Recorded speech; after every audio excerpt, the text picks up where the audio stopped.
Our next panelist is Congresswoman Alexandria Ocasio-Cortez, who is running for a second term in New York's 14th district. Alexandria, thank you so much for being with us. Hey, Bernie, thank you so much. And, I just also want to give some big props to Peter Welch as well. I think a lot of people, it's Peter's such a great person. And I just feel like I have to say it since he's here on the call. When I first got to Congress, and for progressives especially, sometimes it can feel very lonely depending on the class that you're in. And we're entering this system that can be very working people, that is stacked up against working people and progressive candidates and members.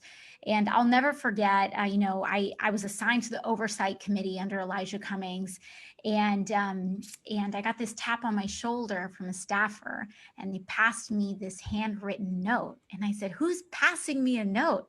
And it was Peter Welch, who is sitting behind me on the oversight committee.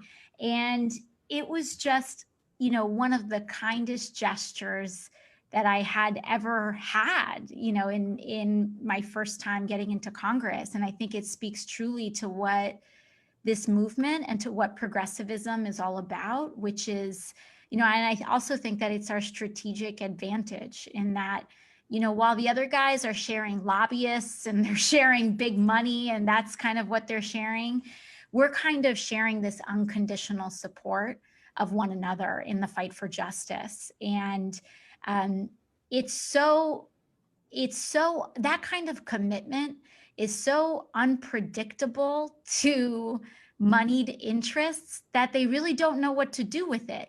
You can't buy it.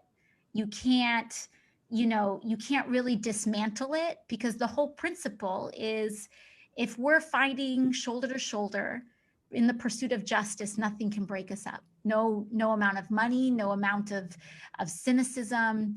And I'm so absolutely thrilled that this movement is not only succeeding, but that it's growing, that we have Audrey Denny, and that we have Mike Siegel that are up for election, that we have Mondaire Jones and Marquita Bradshaw, and we're defending Peter DeFazio's seat, and that we have Donna Imam, and that we have, Ilhan and Rashida and Diana. I mean, we're winning. We're doing this thing. And as crazy as this present moment can feel, and as much work as we have to do, I'm already tired for the work that we already have to do, no matter what the outcome is. But the fact of the matter is that the momentum is on our side, and that we're winning, and that we've won the generational argument, and that millennials are radicalized, and Gen Z is out here with class consciousness. And really, I truly believe that we're winning this, and I'm so incredibly excited. And just thank you all so much. I couldn't be more thrilled. Thank you, Alexandria, for the great work that you have done in inspiring young people all across the country.